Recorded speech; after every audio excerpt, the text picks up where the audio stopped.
And over the next few years, you recorded several more albums, and then you stopped, and that's when I guess you went back to the Carter family Yeah. and sang with them, like you said. That was in the It late made 80s. an album with them, with Jack Clement, Cowboy Jack Clement producing it, and that was an awesome experience. I will always say that Cowboy Jack is like one of the most amazing producers I've ever worked with, and That was in I adore 88, him. right? Yeah. Around then? No, actually, no, it's 86. 86, okay. Yeah.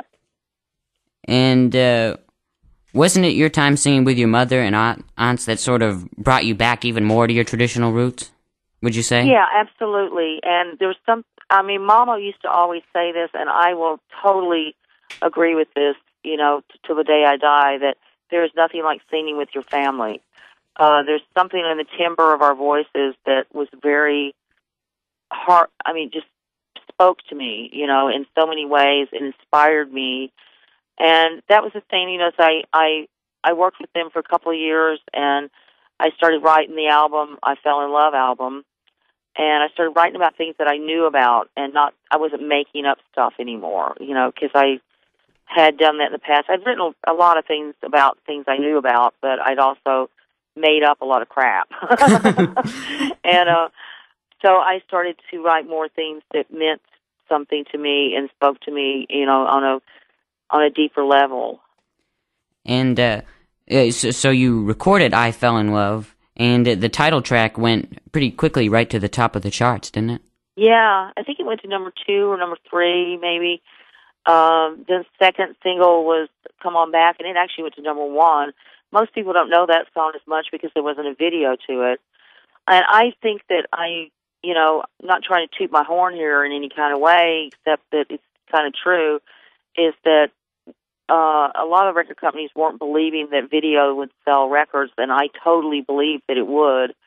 And so when I came out with I Fell in Love video, it was really different than anything anybody had seen. I got the director that did Baby's Got Back to do my video.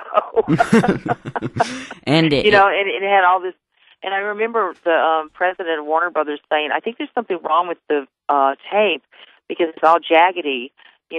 We were using strobes and stuff that made it look really. The colors are totally crazy out. too. Yeah. And but it went right to number 1 on TNN and CMT on the video charts. Yeah, I did. I won a lot of awards for that video, as far as like videos and for Every Little Thing, which was on the next album.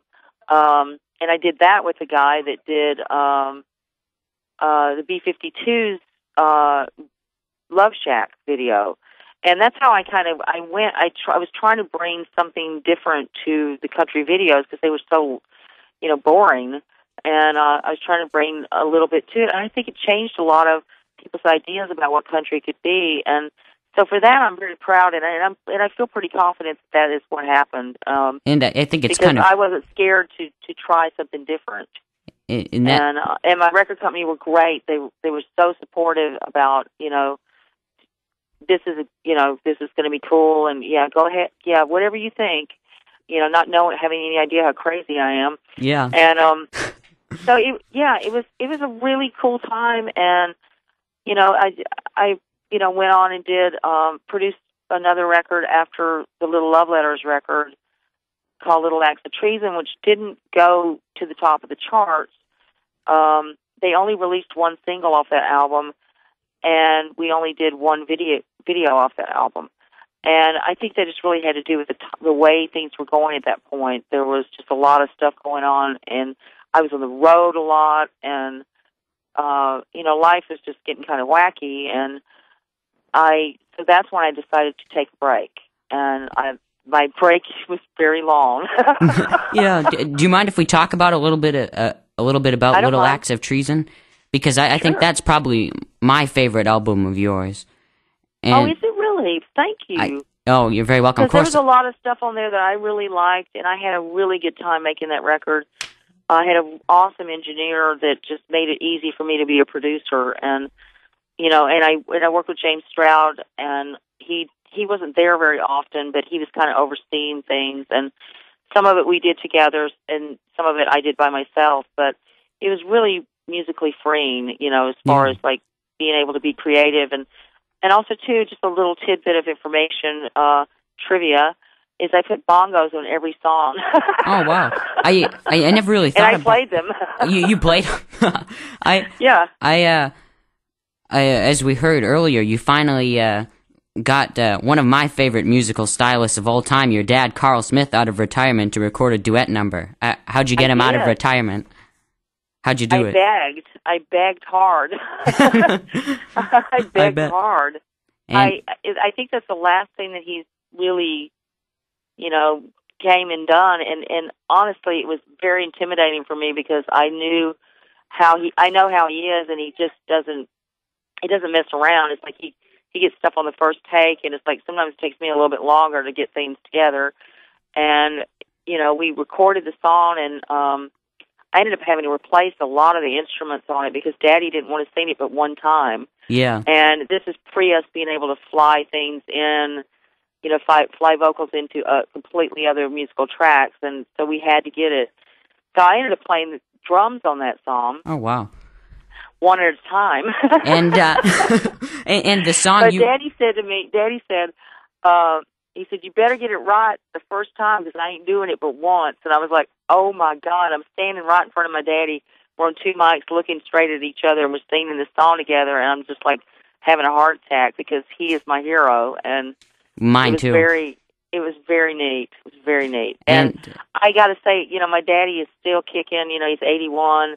He retired the year that I made my first record, and I feel really honored that he would even come out of retirement to do that with me. So I'm really, I was so happy about it, that I got to sing with him because I always thought that we should sing together at some point. Well, I was on YouTube. Thank God for YouTube.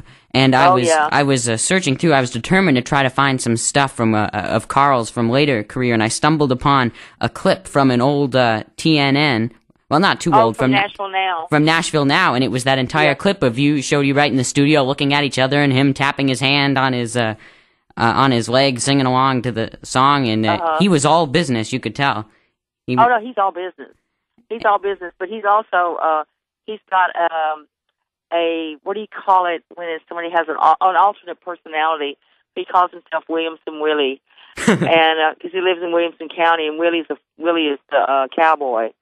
And so he's Williamson Willie now.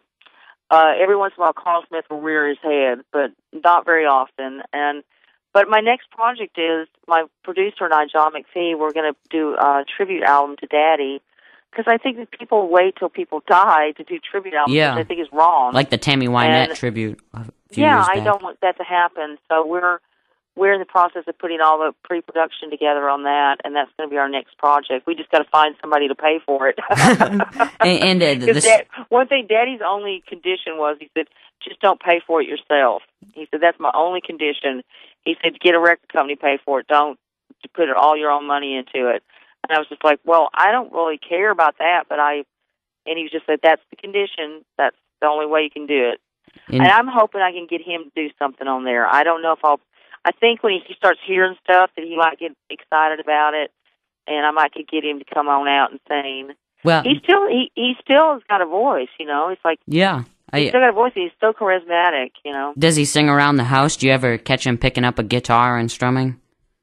I haven't seen my daddy play guitar in a lot of years. I got to tell you, he and I spend a lot of couch time together. We hang out a lot together, and every time I go to Nashville, I stay with him, and we watch a lot of football and baseball and and a lot of the Farmer Channel, as I call it, the Farmer Playboy Channel, the RFD. RFD TV. We watch a lot of that, and we have a real nice time together. We're very similar in our humor. We laugh a lot. We laugh a whole lot at each other. Now, the song that you recorded together, which we heard earlier, was of course "Loose Talk," which was, I believe, originally a #1 hit for him the year you were born. Yeah, I won't say the year. 55, baby. 55. I'm 53 years old now, and he's 81. So he's a lot older than me. Yeah. so that might give you comfort, probably. Hey, I'm happy to be here at 53, so I don't worry about my age.